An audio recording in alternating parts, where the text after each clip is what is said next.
We got somebody right in. This is going to be close to Rob's heart, asking about just how excited should we be about Dune Sisterhood? Mm-hmm. Hi, John. My name is Anna Marie. Been a huge fan for a long time. I'm calling to talk about Dune Sisterhood. With the success of The Last of Us and Rings of Power and just the visual effects on those, do you think that's going to play a huge role into Dune Sisterhood? I'm so excited for it, and I can't wait for it to come out, as well as Dune Part 2. Thanks, and bring on the filthy.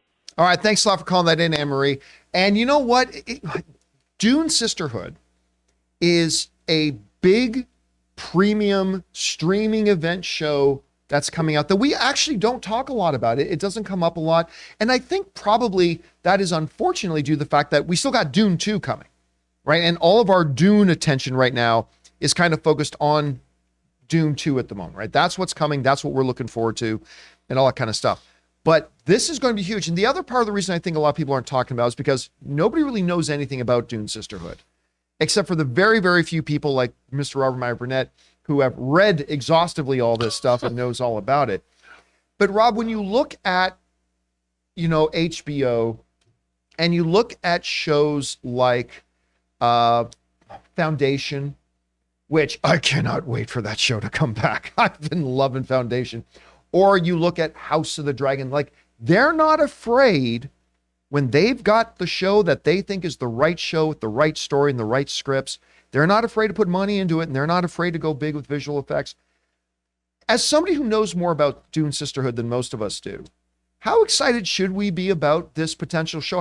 What's its potential? And is this going to be one of the shows that is going to require a lot of heavy visual effects work?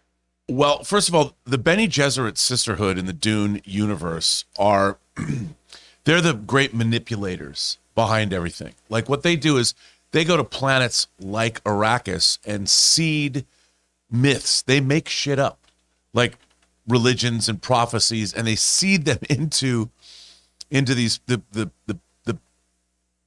indigenous people on planets, so they can use these things to manipulate those people over the course of centuries. And what they're trying to do is create the supreme being. And what this show is, it does not take place in the year 10,191 that Dune takes place in. It takes place apparently like 10,000 years before that. So we're going to see the formation of the Bene Gesserit Sisterhood. How did they come to be? I'm fascinated by that idea. I mean, it would like the beginnings of the Catholic Church or something.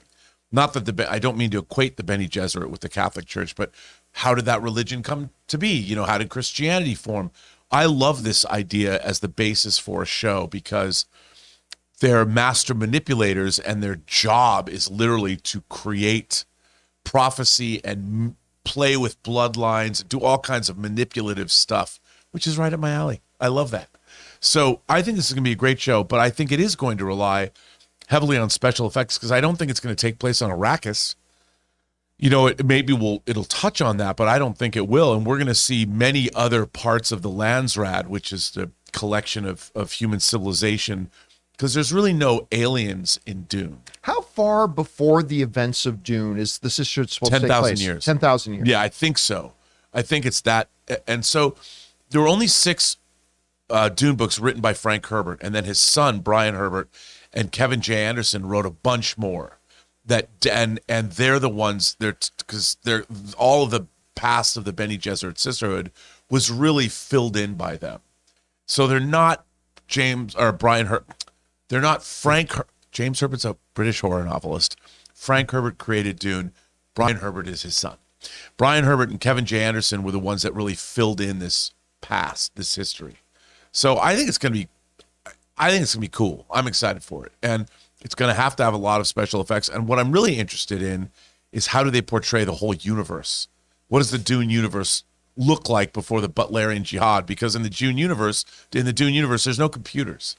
They got rid of them because of the AIs rose up to destroy humanity. And that was the Butlerian Jihad. That's why you have mentats and there's human computers. And I think it's going to be great if it's well written.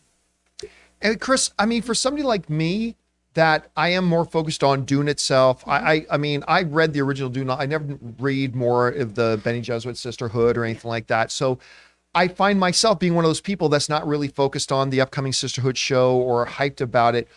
where's your thought process on the show right now, and how big of an event could this be for Warner Brothers? Dune, and this always makes Rob very sad, Dune is a very big gap in my nerd upbringing and pedigree. I did not read the books. The movie, because of that, I found to be very, very slow-paced. Beautiful, but very slow-paced. I've heard from other people, they're like, well, that's like watching the Lord of the Rings movies and feeling like it crawls at a slow pace. But if you read Tolkien, it feels right, or the Rings series. I'm not particularly jazzed about it. Just because of that. The cast is amazing and stacked, though. You've got Emily Watson, you've got Shirley Henderson, you have what's his name, Travis Fimmel from the Viking show, who was so amazing. So it's got a really, really great cast. Mark Strong is in it too, who's incredible. Oh, I didn't know that. Is that true? When did they know? I didn't realize Mark Strong. He is going to be playing Emperor Javico Corino. Sorry if I said those names wrong. Okay, Mark Strong is the Emperor of the Universe. I'm in. Totally in. The cast gets me very, very excited. You've got some really fantastic people here. I don't know enough about the actual story, though, to really weigh in more than that. It's going to be a bunch of manipulating, scheming people in space. But is it going to move with the scheming? You know what I mean? Because right now, those sandy hills are real pretty. God, I need a little bit more. It breaks my heart. I love the first Dune movie so much. I know. And then people in the chat, I'm sure, are going to at me about it. But, I'm trying to be honest. Come visit. I just thought it was slow. I'll show it to you. Seems like most people in the chat agree with you. Yeah. Will we have a bucket of red vines like that? Yes. Would you like stale to? ones? It's not my thing. Rob only eats stale ones. Only stale ones? Well, stale red vines are the best. All right, guys, with that down, question is for you. Are you into the Dune movies that we've had, the one we've had so far, the one that's upcoming? Have you been thinking about Sisterhood coming up? Have you been excited about it? Maybe it's just been off your radar. Whatever you guys think, jump down to the comment section below and let us know your thoughts. We want to take a second to thank a sponsor of this video, Mint Mobile. If saving more and spending less is one of your top goals for 2023, why are you still paying insane amounts of money every month for your phone bill? Switching to Mint Mobile is the easiest way to save this year. As the first company to sell premium wireless service online only, Mint Mobile lets you order from home and save a ton with phone plans starting at just $15 a month. You guys know I made the switch over to Mint Mobile a while ago. The process couldn't have been easier, and I can't believe that I am spending less than a third of what I was spending on one of the other major carriers before. By going online only and eliminating the traditional costs of retail, Mint Mobile passes the significant savings on to you. All plans come with unlimited talk, text, and high-speed data delivered on the nation's largest 5G network. Use your own phone with any Mint Mobile plan and switch easily in minutes with eSIM. To get your new wireless plan for just $15 a month and get the plan shipped to your door free, go to mintmobile.com/Campea. That's mintmobile.com/Campea. Cut your wireless bill to $15 a month at mintmobile.com/Campea.